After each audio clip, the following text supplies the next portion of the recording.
तो शुरू करते हैं बच्चों। इस बहुपद एक्सरसाइज में से बोर्ड एग्जाम्स में 4 अंक के सवाल पूछे जाते हैं। इसमें से हमारे 4 टाइप्स के क्वेश्चन बनते हैं। हम एक एक करके उन टाइप्स को पढ़ेंगे। तो जो पहला टाइप है वो है द्विघाती बहुपद के शून्यकों एवं गुणांकों के मध्य संबंध। द्विघाती बहुपद के शून्यकों एवं गुणांकों के मध्य संबंध। तो इसको समझने से पहले हमें इसमें जो चीजें आ रही हैं, एक शब्द आ रहा है द्विघाती बहुपद, एक आ रहा है शून्य और एक आ रहा है गुणक। इसको हमें समझना होगा। तो हम ये पिछली क्लासेस में पढ़ चुके हैं कि द्विघाती बहुपद क्या होता है।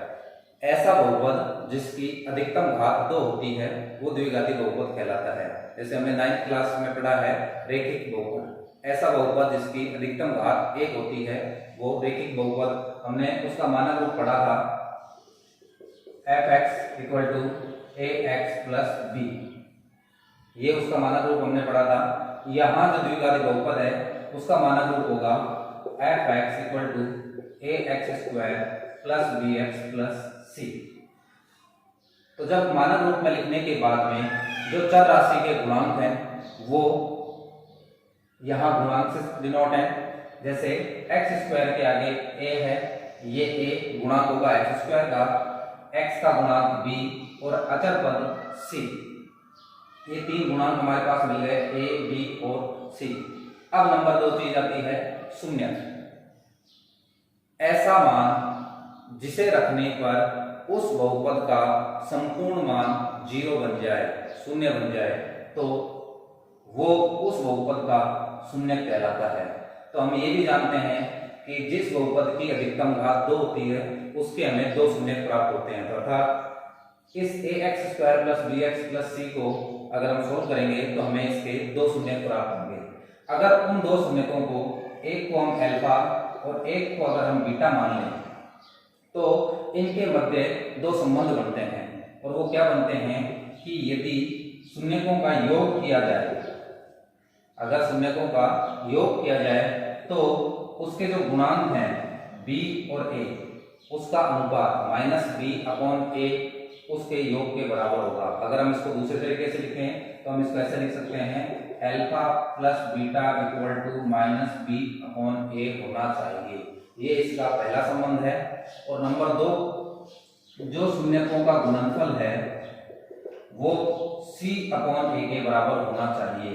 जो ये c है और जो a है इसका जो अनुपात होगा उसके बराबर उन शून्यकों का गुणनफल होना चाहिए। यानी इसको हम लिख सकते हैं अल्फा × बीटा = c/a। तो ये आपके 2 संबंध बनते हैं, इन्हें हमें यहाँ ध्यान रखना है। और इन संबंध के आधार पर हमारे पास में जो है 2 क्वेश्चन बनेंगे। वो क्या बनेंगे? एक हमारे से सवाल ये पूछा जा सकता है कि आपको एक द्विघात बहुपद दे रखा हो और फिर वो कहेगा कि इसके गुणांकों और शून्यकों के मध्य संबंध की सत्यता की जांच कीजिए। नंबर 2 क्वेश्चन हमें क्या पूछ सकता है कि हमें शून्यकों का योगफल दिया हुआ हो और शून्यकों का गुणनफल भी दिया हुआ हो और इन दोनों की सहायता से हमें उस द्विघात बहुपद को ज्ञात करना हो। तो हम एक एक करके इसको पढ़ेंगे। तो नंबर 1, गुणांकों के और शून्यकों के बीच में जो संबंध है उसकी सत्यता की जांच के लिए मैं एक क्वेश्चन लिखता हूं, बहुत इजी सा है। fx = x² + 5x + 6, यानी fx = x² + 5x + 6। इसके हम सबसे पहले शून्य ज्ञात कर लेते हैं। तो गुणनफल विधि से हम ज्ञात कर लेते हैं। x² ऐसा कैसा लिखना है, नेक्स्ट वाला निशान एज इट इज, यानी पहली संख्या और जो उसके आगे जो साइन है वो हमें एज इट इज लिख देना है। लास्ट वाली संख्या और उसके निशान को भी जैसा है वैसा का वैसा लिख देना है। अब हमें इस बीच वाले अंक का विभाजन करना है। जोड़ने या घटाने पर जो भी मान आता है उसका मैं तरीका बता देता हूं कि ये जो लास्ट का निशान है ये प्लस है तो हमें जोड़ने पर ये 5 लाना है, और अगर यहाँ माइनस होता तो ये घटाने पर हमें लाना होता। दूसरी चीज कि यहाँ पर एक चिन्ह और आएगा, क्योंकि हम इसके दो टुकड़े करेंगे तो उन दोनों को लिखने के बाद में उनके बीच में एक निशान और लगाना होगा। तो वो निशान क्या आएगा, तो उसका भी तरीका है कि अगर ये निशान प्लस है तो इसके जैसा ही निशान आप यहाँ लगा दीजिए। अगर ये प्लस है तो इसके जैसा ही, अगर ये प्लस है तो ये भी प्लस ही लगेगा, और अगर यहाँ माइनस होता तो ये भी माइनस ही लगता। तो अब इस केस में हमारे पास में इसके जैसा, अगर यहाँ प्लस है तो इसके जैसा ही हमें निशान लगाना है। अब जोड़ने पर हमें 5 लाना है, तो जोड़ने पर 5 लाएं, और गुणा करने पर इसका जो गुणा होता है, यहाँ पर हमारे पास में 1 है और यहाँ 6 है, तो 6 और 1 का गुणा 6 एकम 6, तो 6 हमें गुणा करने पर लाना है। तो 3 और 2 इसके टुकड़े बनते हैं, तो बड़ी संख्या पहले लिखनी है और छोटी संख्या बाद में लिखनी है। तो 3x + 2x जो भी चर राशि लिख रखी है वो हम उसके साथ में लिख देंगे। अगर इनके टुकड़ों को करने में कोई परेशानी आ रही है तो उसका मैं एक तरीका बता देता हूं कि अगर हमें इन्हीं अंकों को जोड़ने पर वो अंक बनाना है तो उसका एक तरीका है कि जो भी अंक आपको बनाना है, जैसे ये 5 बनाना है, तो इससे हम नीचे चलेंगे। नीचे का मतलब है 5 को छोड़ करके 4 3 2 1 इस तरह से। दूसरी तरफ हमें 1 2 3 4 इसी तरह से नंबरिंग से चलना है। अगर हमें जोड़ने पर लाना हो तो जिस अंक का हमें विभाजन करना है उससे नीचे की तरफ चलेंगे, जोड़ने पर उल्टा चलना है।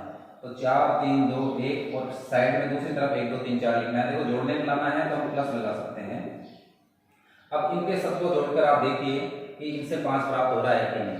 4 और 1 5 हो गया, 3 और 2 5 हो गया, 2 और 3 5 हो गया, 1 और 4 5 हो गया।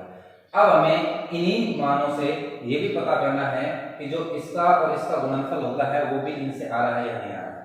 तो यहाँ 1 है और यहाँ 6 है, तो 6 एकम 6, हमें इनको गुणा करने पर 6 लाना है। तो 4 और 1 को गुणा करेंगे तो हमारे पास 4 ही प्राप्त होता है। 3 और 2 को गुणा करेंगे तो हमारे पास में 6 प्राप्त होता है। 2 और 3 को गुणा करेंगे तो 6 प्राप्त होगा। तो 4 और 1 और 4 को गुणा करेंगे तो 4। ये हमारे पास में 4 मान प्राप्त हो रहे हैं। तो यहाँ देखना है कि इन दोनों मानों से हमें 6 प्राप्त होता है, तो इनमें से कौन सा लिखना है। हमें थोड़ा ये भी ध्यान रखना है कि यहाँ हमें पहला अंक, जो पहला अंक बड़ा है उस मान को हमें उठाना है। तो 3 और 2, तो मैंने यहाँ 3x और 2x लिख दिया। जो भी x या y या जो भी कुछ यहाँ लिखा हुआ है वो इनके साथ में हम लगा देंगे। क्यों? क्योंकि हमें जो गुणा करने पे लाना है वो 1x² को 6 से गुणा करके 6x² लाना है। तो अगर हम इसको ऐसे करेंगे 3 दूनी 6 और x को x से किया तो x² भी प्राप्त हो जाएगा। तो उसको लिखने की जरूरत नहीं है कि आप इसके चर राशि को हटा करके जो अंकीय मान है उनको आप निकाल लीजिए। इसको करने के बाद में अब हमारे पास में ये 4 मान प्राप्त हो गए। इसमें से हम दो के जोड़े बनाएंगे। इन दोनों में से जो भी कॉमन आ रहा है, तो देखो x² है, इसमें भी x है तो x कॉमन आ गया। इसमें से बचा x और इसमें से बचा 3। तीसरी संख्या का निशान लिखना है हमें। तीसरी संख्या ये है तो इसका निशान ये का ये लिख देना है। और इन दोनों में से कॉमन क्या आ रहा है हमारे पास में, यहाँ 2 और 6 है तो 2 कॉमन आ जाएगा। तो इसमें से भी यही ब्रैकेट हमें ये लिख देना है। ये ध्यान रखना है कि ये वाला और ये वाला जो मान है वो हमेशा सेम होना चाहिए। अगर इसमें कोई निशानों में भी परिवर्तन आ गया है तो हम इस क्वेश्चन को गलत कर रहे हैं। तो यही मान आएगा। अगर हम इसको चेक करें तो 2 हमने कॉमन ले लिया तो इसमें से बचेगा x और ये निशान प्लस आ गया। प्लस और प्लस प्लस होता है, समान निशानों का गुणनफल हमेशा सेम प्लस ही होता है। तो 2 का भाग 6 में दिया, हमारे पास में प्राप्त हो गया 3। अब हमारे पास में क्या करना है कि ये 2 मान, ये मान हमें प्राप्त हो गए 2 ब्रैकेट वाले और 1 बाहर वाला। तो जो सेम है उसको हमें एक ही बार लिखना है, यानी जो ब्रैकेट वाली संख्या है उसको हमें केवल एक बार लिखना है और बाहर वाले को मिला कर लिख देना है, यानी x + 2। तो हमारे पास में ये 2 गुणनखंड बन गए। अब हमें निकालने इसके शून्य। तो शून्य निकालने के लिए क्या होना चाहिए, क्योंकि fx = 0 होना चाहिए। शून्य निकालने के लिए fx का जो मान है वो 0 होना चाहिए, यानी x का ऐसा मान जिससे 0 आ जाए। तो हम इन दोनों को 0 के बराबर करेंगे। तो अतः x + 3 x + 2 = 0। पहले हम x + 3 को 0 के बराबर कर लेते हैं। तो x प्लस 3 बराबर 0 या x प्लस 2 बराबर 0। इसको भी 0 के बराबर और इसको भी 0 के बराबर कर दिया, तो इसका मान क्या आएगा हमारे पास में, x बराबर माइनस का 3, एक मान ये प्राप्त हो गया, और या x बराबर ये प्लस 2 हो गया तो माइनस 2, एक मान ये प्राप्त हो गया हमें। तो ये दो मान हमें प्राप्त हो चुके हैं, x बराबर माइनस का 3 और x बराबर माइनस का 2। ये दो हमारे पास में शून्य प्राप्त हुए हैं। अब इनको हम इस संबंध के अंदर रखेंगे, तो इस पहले वाले मान को हम मान लेते हैं अल्फा और दूसरे मान को हम मान लेते हैं बीटा। तो नोटेड।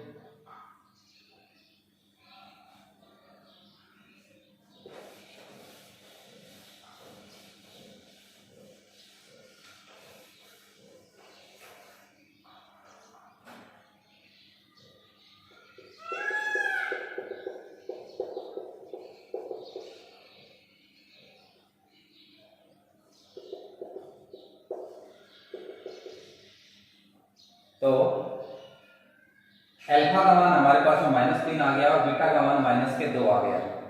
अब यहाँ पर हम क्या करते हैं, इसका अगर मानक रूप हम देखें तो a का मान 1 आएगा, b का मान 5 है और c का मान 6 है। अब हम इसके संबंध रखते हैं, अतः alpha plus beta equal to minus का b upon a, alpha plus beta equal to minus के b अपॉन a, ये हमारे पास में आना चाहिए। तो अल्फा प्लस बीटा का मान हम अगर हम देखें तो कितना आएगा, -3 प्लस माइनस के 2। इन दोनों को हम जोड़ देते हैं, -3 प्लस माइनस के 2, और यहाँ पर हम मान रखते हैं तो माइनस का b 5 है और इसके साथ में माइनस हमें साइन लगा देना है, और a का मान यहाँ पर 1 है, तो माइनस के 5/1। अगर हम इसको सोल्व करेंगे तो माइनस का 3 ये बाहर निकलेगा, माइनस का 2 और ये माइनस का 5, -3 और -2 -5 और यहाँ भी -5। तो देखो ये जांच हो गई कि दोनों के जो मान है अल्फा और बीटा का जो जोड़ है, अल्फा और बीटा का जो योग है वो मान, और माइनस का b/1 का जो मान है वो दोनों बराबर आ रहे हैं। ऐसे ही हम दूसरा जो संबंध है इसका वो भी ज्ञात कर लेते हैं, तथा alpha into beta equal to c upon a होना चाहिए।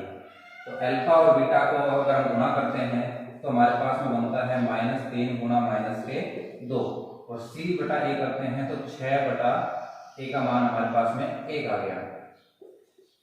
-3 को -2 से गुणा करेंगे तो ये 3 दूनी 6 और माइनस हो गए प्लस, और यहाँ पर ये अगर देखें तो 6 में 1 का भाग देंगे तो 6, ये दोनों मान हमारे पास में बराबर आ गए। तो इसका अर्थ क्या हो गया कि हमने ये जांच कर ली कि द्विघाती बहुपद के शून्यकों और गुणांकों के मध्य जो संबंध होता है वो सत्य, इस बहुपद के लिए ये सत्य है।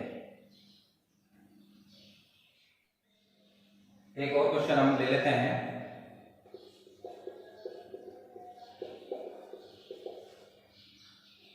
fx बराबर x² - 2x - 8। तो इसके भी हम गुणांकों और शून्यकों के बीच में जो संबंध है उसके सत्यता की जांच कर लेते हैं। तो सबसे पहले इसके हम टुकड़े कर लेते हैं। तो मैंने बताया पहली संख्या और निशान, लास्ट की संख्या और निशान। अब इस वाली संख्या के बीच में हमें टुकड़े करने हैं, तो टुकड़े करने के लिए हमें एक बीच में निशान चाहिएगा। तो मैंने बताया था कि अगर यहाँ जो निशान है अगर वो प्लस है तो इसके जैसा ही निशान यहाँ लगाना होता है, यानी ये दोनों निशान एक जैसे होने चाहिए। और अगर यहाँ माइनस है तो इसका विपरीत निशान हमें यहाँ लगाना है, यानी ये दोनों अलग अलग तरह के निशान होने चाहिए। तो अब यहाँ माइनस है तो इसका विपरीत निशान यहाँ लगेगा, यानी प्लस। अब हमें ये मान जोड़ने पे लाना है या घटाने पे लाना है, तो हमें ये देखना है कि यहाँ माइनस है, तो माइनस का मतलब है आपको घटाने पर ये 2 लाना है, और गुणा करने पर क्या लाना है, यहाँ पर 1 है यहाँ 8 है तो आपको 8 लाना है। 1 को 8 से गुणा करेंगे तो 8, तो गुणा करने पर हमें 8 लाना है और घटाने पर हमें 2 लाना है। तो जैसे मैंने जोड़ने वाला तरीका बताया था कि अगर आपको जोड़ने पे लाना हो तो जिस अंक को लाना है उसके हम उल्टे साइड में चलेंगे, उसको छोड़ करके नीचे उल्टे साइड में चलेंगे। यहाँ उल्टा हो गया इसका कि यहाँ माइनस है, यानी घटाने पर हमें लाना है तो हमें ऊपर की तरफ चलना है। तो 2 लाना है तो 2 से ऊपर की तरफ हम चलेंगे। अगर हम इसको देखें तो ऐसे 2 के बाद में 3 4 5 6 7 8 9 इस तरह से। दूसरी तरफ वही 1 2 3 4 ही लिखना है हमें। अब जोड़ने की जगह पर यहाँ घटाव है तो हम घटाव का निशान लगाएंगे माइनस। अब आप चेक कर लीजिए कि इनको सबको घटाने पर ये 2 प्राप्त हो रहा है या नहीं हो रहा है। तो 3 में से 1 गया 2, 4 में से -2, 5 में से -3 करेंगे तो 2, 6 में से -4 करेंगे तो 2। लेकिन गुणा करने पर किससे 8 प्राप्त हो रहा है आप ये देखेंगे। तो केवल इससे प्राप्त हो रहा है हमारे पास में, एक इससे ही प्राप्त हो रहा है और कोई अन्य मान हमारे पास है नहीं। तो 4 - 2 इसके टुकड़े हो गए। तो पहले हमें बड़ी संख्या लिखनी है तो 4x और बाद में 2x। अब ये हमारे पास में 4 मान बन गए। इनमें से इन दोनों को मिला करके हम इनमें से कॉमन निकालेंगे। तो इसमें से क्या मिल रहा है हमारे पास में, x मिल गया, x - 4 बच गया। तीसरी संख्या का निशान लगाना है। इन दोनों में हमारे पास में 2 मिल रहा है क्योंकि 2 का भाग 8 में भी जा रहा है 2, और ये का यही ब्रैकेट हम लिख देंगे। एक बार ब्रैकेट की संख्या में लिखनी है और एक बार बाहर वाली को मिला के लिखनी है। तो ये हमारे पास में 2 गुणनखंड बन गए। अब दोबारा वही कि fx का मान हमारे पास में 0 होना चाहिए। तो इन दोनों को हम 0 के बराबर कर देंगे। तो इसलिए x - 4 और x + 2 बराबर 0। अगर इसको सोल्व करेंगे हम तो x - 4 बराबर 0 या x + 2 बराबर 0। यहाँ मान हमारे पास में आएगा x बराबर 4 और या x बराबर -2। ये हमारे पास में मान प्राप्त किया। तो 2 हमारे पास में शून्य प्राप्त हो गए। एक तो x का मान 4 प्राप्त हो गया, x का मान -2। इसको हम मान लेते हैं अल्फा, और अल्फा का मान 4 आ गया और बीटा का मान हमारे पास में -2। इससे अब हम गुणांकों और शून्यकों के बीच में संबंध जो होता है उसकी जांच करेंगे।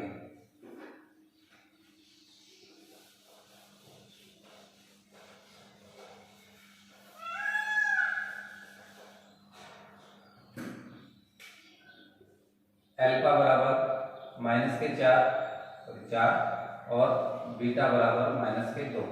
ये 2 मान हमें प्राप्त हुए थे। अब हम फॉर्मूला लगाएंगे कि अल्फा प्लस बीटा का जो मान है वो हमारे पास में होना चाहिए -b/a के बराबर। तो अल्फा प्लस बीटा का जो योग होगा वो b/a -b/a के बराबर होना चाहिए।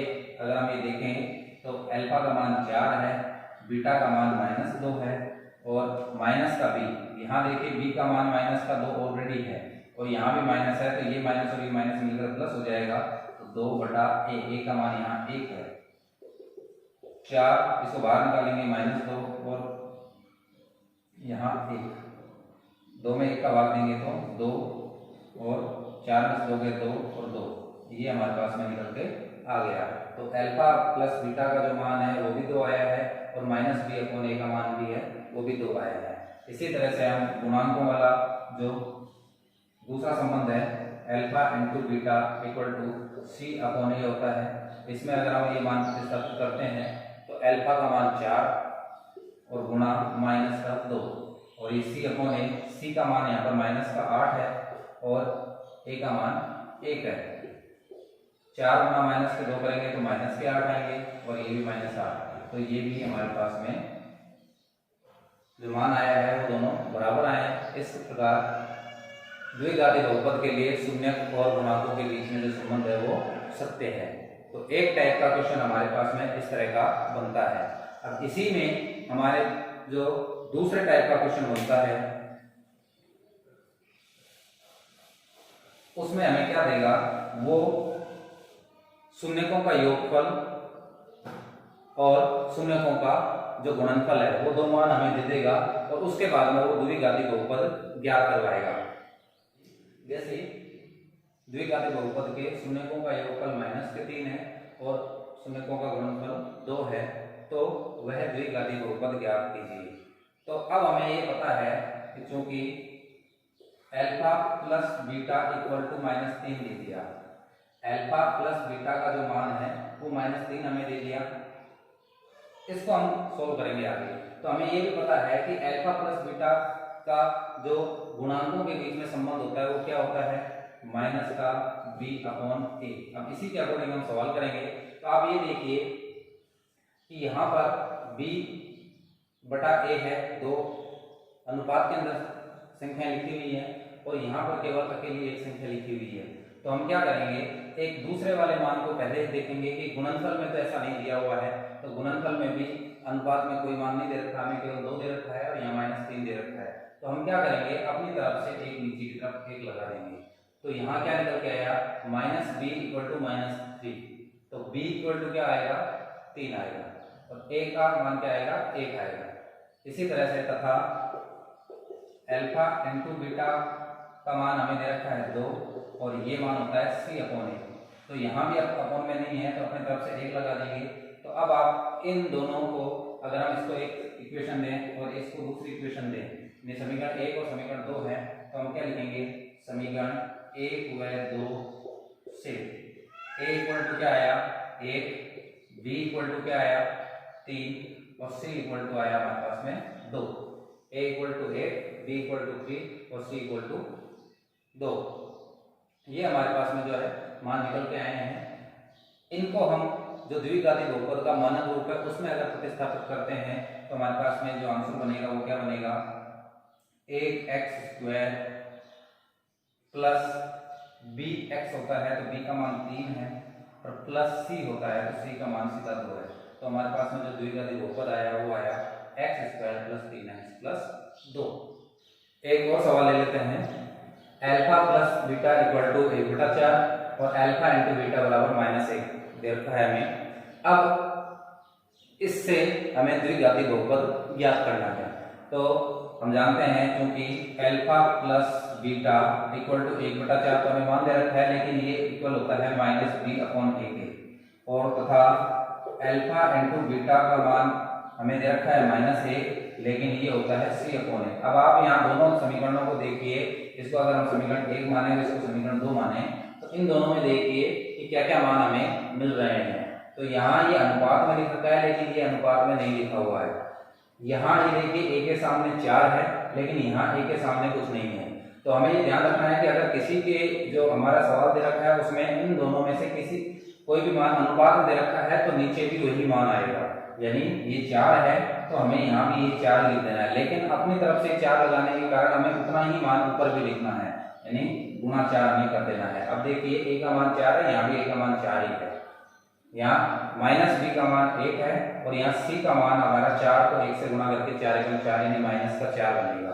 तो अब हम इसको समीकरण से देखें तो समीकरण 1 व 2 से a = 4, b = अब ये देखिए -b का मान 1 है तो b का मान क्या आएगा, विपरीत निशान आएगा। यहाँ जो भी निशान होता है उसका उल्टा निशान हमें यहाँ लिखना है इसके साथ में। और c = 4 को 1 से करेंगे तो 4 × 4 -4। तो अगर इसके मानक रूप से हम तुलना करते हैं इसकी, तो इसलिए बहुपद क्या बनेगा हमारा, जो द्विघाती बहुपद है वो ax² मतलब 4x²